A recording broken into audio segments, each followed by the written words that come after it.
श्री कृष्णा, राधे राधे। कैसे हैं आप सब? आई होप आप लोग बहुत अच्छे होंगे और आप सभी का वेलकम है मेरे एक न्यू ब्लॉग में।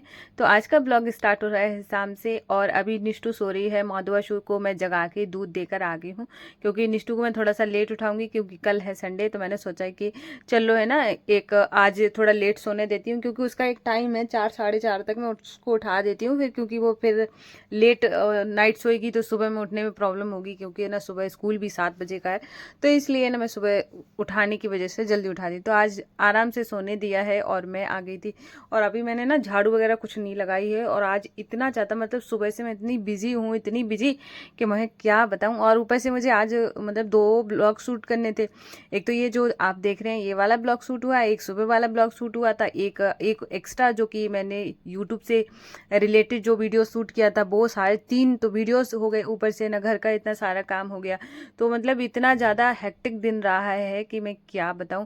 तो मैंने सोचा कि चलो है ना कि सबसे पहले ना अपने आप को एक थोड़ा सा वो करती हूँ, चाय देती हूँ तो काम करना स्टार्ट करूँगी।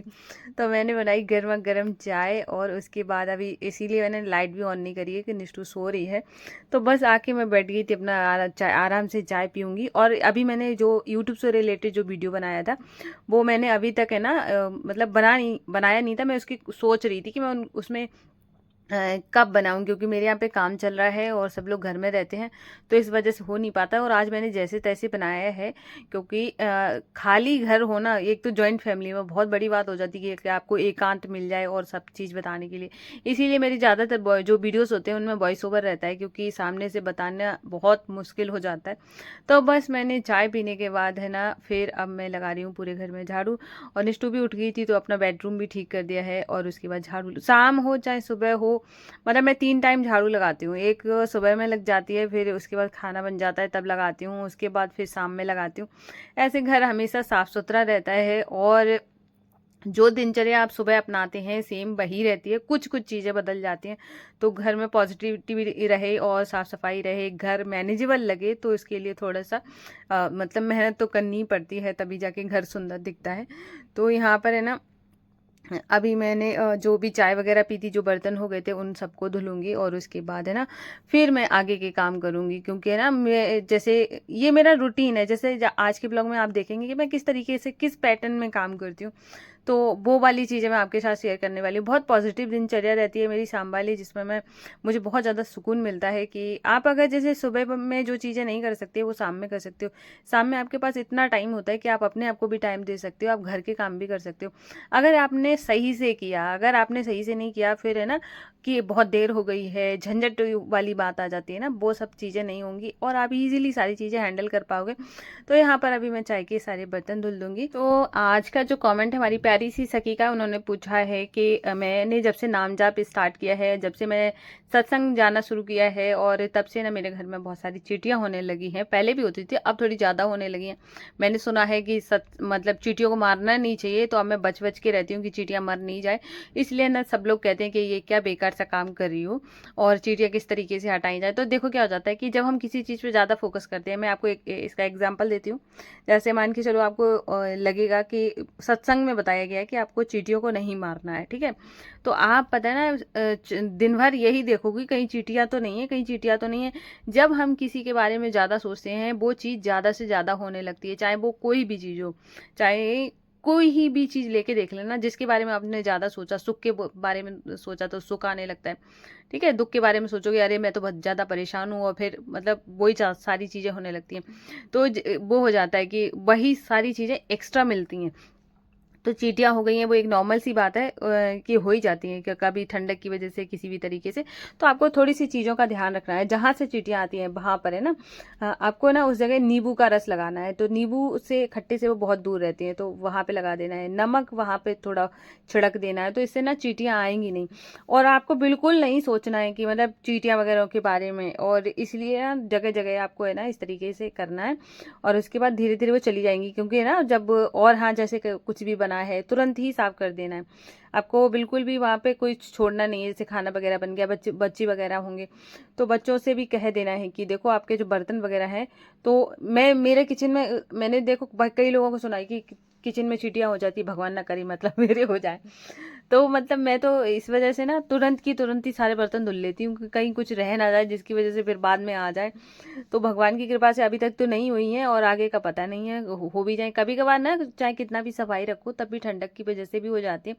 तो आप ज़्यादा चिंता ना करें। और हो जाता है कि अब मान के चलो इंसान है कि जमीन पे चल रहा है, तो एक आध तो देखो इतना कोई बचा के नहीं निकल सकता है कि मतलब इतना चींटी वगैरह है कभी कभार। देखो जानबूझ के तो कोई नहीं मारना चाहता, अनजाने में हो ही जाता है कभी कभार, पैरों से दब गई कहीं कुछ। लेकिन है ना, आप इस तरीके से थोड़ा सा उपाय करना, उससे आपको बहुत ज़्यादा रिलीफ मिलेगी और आपके उसके बारे में सोचना नहीं है, ठीक है। तो अगला कमेंट हमारी प्यारी सी सखी का, उन्होंने बोला है कि मैं घर का सारा काम करती हूँ और मैं सासू माँ का ध्यान भी रखती हूँ, फिर भी वो मुझसे खुश नहीं रहती हैं, कभी कुछ बोल श्री देती हैं। तो मैं कृष्ण आपको एक चीज़ बताती हूँ गोविंद कि जैसे हरि क्या होता है कि चाहे मुरारी जैसे आप घर में रह रही हो, सारा श्रीनाथ काम कर रही हो, सब कुछ कर रही हो, फिर भी कोई इंसान नारायण सामने वाला खुश नहीं है, तो पता वासुदेव है क्या हो जाता है कि श्री जैसे जो आपकी कृष्ण सासू माँ ने स्टार्टिंग में जो गोविंद चीज़ें देखी होंगी, है ना, हरि तो वो सारी चीज़ें उन्होंने वही मुरारी सीखी हैं, ठीक है, कि एक सास होती श्रीनाथ है जो कि इस तरीके से मतलब शासन नारायण करती है, उसके बाद है ना फिर बहू आती है, वासुदेव फिर बहू पैटर्न बना लिया है कि मतलब सेम चीज़ें। और रही बात जनरेशन गैप में भी बहुत ज़्यादा फ़र्क हो जाता है कि मतलब मान के चलो सास के टाइम में कुछ और चीज़ें रही हैं और सोच रही है, और वही बहू के टाइम में बहुत अलग चीज़ें हो गई हैं, ठीक है। और लेकिन वो क्या चाह रही है कि मैंने जो किया है भाई मेरी बहू भी करे, सेम वैसे ही रहे। कि मान के चलो मैंने चक्की में आटा पीसा है, तो मतलब मेरी बहू को भी पीसना चाहिए, और अगर नहीं पीस पा रही है तो मतलब कुछ तो करे। लेकिन ये सारी चीज़ें आ जाती हैं, इसीलिए मतलब लगता है कि मतलब कि बहुत सारी कि मेरी तरह मैं जो कहूँ वही करे, और उससे थोड़ा सा हटके हो जाता है तो लोगों को थोड़ा सा तकलीफ होने लगती है, ठीक है। ये एक साइड नहीं होता, ये दोनों साइड ही है, ठीक है। मतलब बहू चाहती है कि मेरी तरह हो जाए, सास चाहती है मेरी तरह हो जाए, लेकिन वहाँ पे दोनों टकरार शुरू हो जाती है। सही तो एक एक जैसे तो मतलब हो ही नहीं सकते, वही जनरेशन गैप बहुत बड़ा हो जाता है, ठीक। तो इसका सोल्यूशन क्या है तो मैं आपको बताती हूँ। जैसे मान के चलो सामने वाला बहुत गुस्सैल है, हर टाइम है ना आपके अंदर है ना कमियां निकाल रहा है, और आप बिल्कुल अच्छे से सामने वाले के साथ अच्छे से पेश आ रहे हो, चाहे कोई सा भी रिलेशन हो, तो मैं आपको ये बोलूंगी जब भी अब वो कभी भी कोई कुछ भी कहे, देखो मैं यहाँ पे सिर्फ सास के बारे में बात नहीं कर रही हूँ, मैं यहाँ पे हर कोई भी रिलेशन हो सकता है, ठीक है। तो अगर मान के चलो सामने वाला आपको है ना एकदम से कुछ भी अच्छा करने के बाद भी आपको कुछ अच्छा कर ही नहीं रहा है, बोल ही नहीं रहा है, आपको मतलब तारीफ तो दूर की बात है ना, कि आपको समझ भी नहीं रहा है कि इंसान कितना कर रहा है, तो आपको पता है क्या करना है। सीधी सी बात, जब भी कोई भी बात बोले तो आपको बिल्कुल चुप हो जाना है। जब आप चुप हो जाएंगी, और तो पता है क्या होगा, जो गुस्सैल होता है और जो ज़्यादा जैसे मन का जैसे बोलने वाला होता है जैसे उसको, तो पता है उसको बहुत ज़्यादा तकलीफ होती है, उसको ऐसा लगता है कि सामने वाला ने रिएक्ट ही नहीं किया है, पता है वो अंदर ही अंदर घुटेगा कि मतलब ये सामने वाला बोला क्यों नहीं, इसको बोलना चाहिए था। और अगर यहीं पर अगर सामने वाले ने कुछ बोला और आपने और मतलब पलट के जवाब दे दिया, तो पता है क्या हो जाएगा कि उसको एक तो बहुत सुकून मिल जाएगा कि सामने वाले ने बोल लिया, ऊपर से पता है ना ऐसे चाहे कोई भी हो, इन सब चीज़ों में पता है क्या होता है, जो सामने वाला लड़ने वाला इंसान होता है उसको और ज़्यादा नाटक करने का मौका मिल जाता है कि मतलब अब तो और ज़्यादा कर लिया जाए कि सामने वाले ने तो बोल ही लिया है। तो इसलिए बिल्कुल शांत रहना है, अपना काम करो, अपना काम करने के बाद अपने रूम में चली जाओ बस, और बस आराम से सोचो कि मैं किसी के बारे में मतलब मुझे सोचना ही नहीं है, कोई कुछ भी कह रहा हो, मतलब ऐसे सोच लो कि मैं बहरी हो गई हूँ, मुझे सुनाई नहीं देता है, ठीक है। जहाँ तक हो सके क्या होता है, जब प्रॉब्लम आती है तो छोटी छोटी बातों में आती है, ज़्यादा बड़ी बड़ी बातें तो कभी कभी होती हैं। छोटी छोटी क्या, अरे तुमने ये ठीक नहीं किया, तुमने रोटी टाइम से नहीं बनाई, तुमको ऐसा नहीं करना चाहिए, तुमको वैसा नहीं करना चाहिए, ये छोटी छोटी चीज़ें ही इंसान के घर में कलेश पैदा करती हैं। बाकी जो बड़े बड़े जो कलेश होते हैं ना, वो तो कभी कभी साल 2 साल 4 साल में ही होते होंगे, क्योंकि सबके घर में यही सेम रूटीन रहता है, रूटीन के चक्कर में ही सारी चीज़ें खराब होती हैं। आपको अपना थोड़ा सा रूटीन ठीक करना है, और चाहे कुछ भी करें, मतलब आपको बिल्कुल भी बोलना ही नहीं है, अपने काम से काम रखो और इतना बिजी हो जाओ कि तुम्हारे पास टाइम ना हो दूसरों के बारे में सोचने के लिए, और अपने आप को खुश रखो, ठीक है। चाहे कुछ भी कहे कोई भी तुम्हारे घर में, चाहे कितना भी कुछ भी बनता हो, लेकिन अपने लिए जरूर बनाओ, अपना ध्यान रखो। खुद अगर सही रहोगे तो सब सही रहेंगे, और जब भी कुछ बोल रही हो वहां से निकल जाओ और बिल्कुल शांत रहो। अब जैसे मैं अपनी चीजें बताती हूँ, चाहे घर मैं, आप जैसे कि आप जानते हैं कि मेरे हस्बैंड बाहर रहते हैं, हम मैं यहाँ पे जॉइंट फैमिली में रहती हूँ, मैं कभी भी घर की बातें बाहर नहीं बताती, मैं नहीं बताती। मैं बहुत ज़्यादा दिमाग ख़राब हो जाए चाहे कोई भी बात से, तो मैं एक बार को बता भी दूँ। वैसे मैं बताती नहीं हूँ, मुझे ऐसे लगता है कि कोई ठीक है, कि मैं मान के चलो एक एग्ज़ाम्पल के तौर पे बता रही हूँ कि मैंने कोई चीज़ यहाँ पर हुई और उसके बाद मैंने बताई।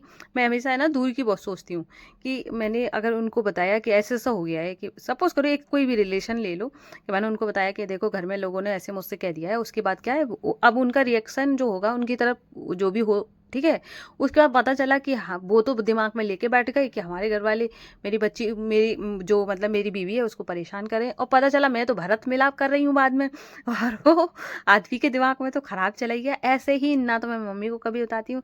पता है, जहाँ तक हो सके अगर स्ट्रांग बनो। पता है जब इंसान समझ जाता है कि सामने वाला कमज़ोर है, रो देता है, तो वो उसको और ज़्यादा परेशान किया जाता है। आप है ना एक सहनशीलता मानती हूँ ज़रूरी है, लेकिन हाँ, कि जहाँ पर लगे कि बोलना बहुत ज़्यादा ज़रूरी, वहाँ ही बोलो। छोटी-छोटी बातें, घर की बातें जो डेली में हो रही हैं, उनको इग्नोर करना शुरू करो। सच बता रही हूँ, लाइफ़ बहुत अच्छी हो जाएगी। अपने काम से काम रखो, अपने कमरे में ज़्यादा टाइम गुज़ारो। ज़रूरत नहीं है ज़्यादा मतलब सोचने की, क्योंकि है ना अगर देखो जो अभी तक नहीं बदला, सोचो एज बहुत हो गई होगी, तो वो आगे तो कैसे कर सकती हो कि आगे अब बदल ही जाएगा। इसलिए ना खुद को बदल लो, सामने वाला नहीं बदलेगा, ठीक है?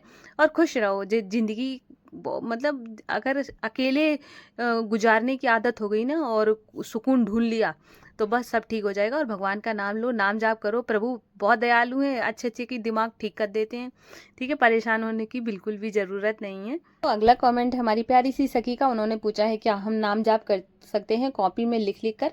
तो देखो क्या होता है, लिखने में कोई बुराई नहीं है, पर मुझे ऐसे लगता है कि मैंने भी पता है थोड़ा से कम से कम 10-15 पेज लिखे होंगे, लेकिन फिर मुझे अंदर ही से एक चीज़ रियलाइज़ हुई कि मैं कल को है ना ये जब कॉपी भर जाएगी तो मैं इसको ऐसे ही रखूँगी और यहाँ-वहाँ पड़ी होगी, नाम लिखा है।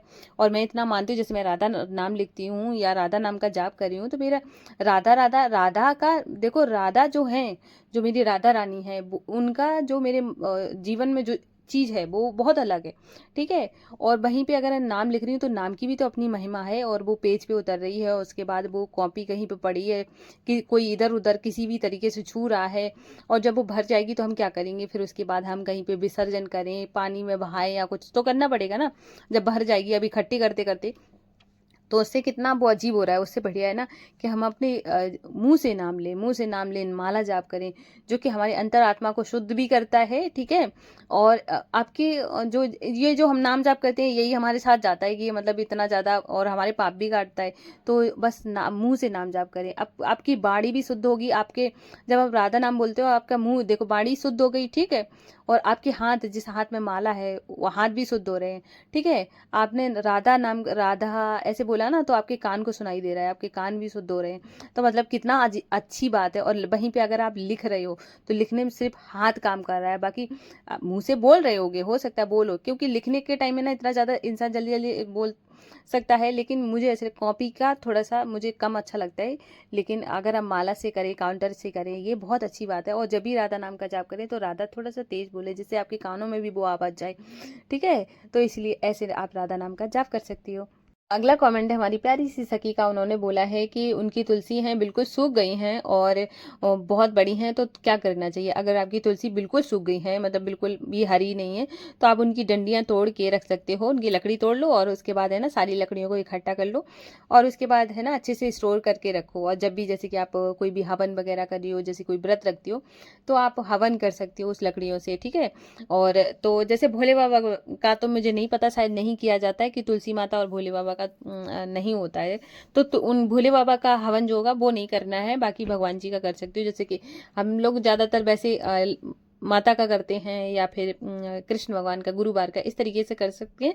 इन सब का आपको हवन करना है तो वो लकड़ियाँ यूज़ कर सकती हो। और अगर जैसे आप कोई व्रत नहीं रख रही हो तो क्या करें, तो उसके लिए ना वीक में एक दिन जरूर निकाला करें। आप है ना थोड़ी सी उसमें एक बर्तन में लकड़ियाँ रखें, थोड़ा सा अगर कंडा मिल जाए मतलब गाय का, तो वो और भी अच्छी बात है। और उसके बाद है ना थोड़ी सी हवन सामग्री वगैरह थोड़ा सा डाल के, कपूर, और हवन सामग्री अगर नहीं डालनी है तो सिर्फ कपूर रखना है, लकड़ी थोड़ी सी रखनी है। और उसके बाद जो लुवान के कप आते हैं वो रख के, और पूरे घर में आप है ना उसका धुआं दे सकते हो। आपके घर में अगर निगेटिविटी होगी वो चली जाएगी, और एक दिन मिलेगा कि मतलब बहुत अच्छा लगेगा। उसके बाद है ना आपको लगेगा कि ना एक दिन तो कम से कम ऐसा है कि जिस दिन हवन, देखो ये वीक में एक होना चाहिए, चाहे अगर आप कोई व्रत नहीं भी करते हो ना तब भी आपको एक हवन, एक वीक में एक हवन कर लेना चाहिए। जिससे कि जब आपने देखा होगा कि जब कभी भी हम हवन कराते हैं घर में तो कितनी पॉजिटिव वाइब आती है कि कई जो हवन होता है वो हमेशा तो कोई नहीं करा सकता, कोई साल में कराता है, कोई 2 साल बाद कराता है, लेकिन हम छोटा सा हवन अगर एक सप्ते में एक बार करें तो निगेटिविटी नहीं आएगी। आपने हवन कई लोग इसलिए कराते हैं, पंडित जी से पूछा कि अब मेरा ना घर में सब ठीक नहीं चल रहा है, तो पंडित जी बता देते हैं कि हवन करो, है ना। तो क्यों कराया जाता है, इसीलिए कराया जाता है क्योंकि नेगेटिविटी आ जाती है। अब वो नेगेटिविटी आके इकट्ठी हो जाए उससे बढ़िया है ना कि आने ही मत दो। इसलिए ना बस इसी तरीके से आप कर सकती हो। और कल के जो ब्लॉग मैंने डाला था उसमें कई लोगों को मैंने कोई भी आंसर नहीं दे पाई हूँ क्योंकि इतना ज़्यादा मैं आज बिजी रही हूँ। आपने अभी मैंने आपको टाइम दिखाया, निष्ठू को सुला के आई हूँ, 11:30 होने जा रहा है, तब जाके मैंने सारे बर्तन वगैरह धुले हैं। अभी मेरा मान के चलो एडिटिंग तक नहीं हुआ है, तो अब मुझे एडिटिंग भी करनी है, तो मतलब मुझे 1-1:30 तो रात के बजने ही बजने हैं।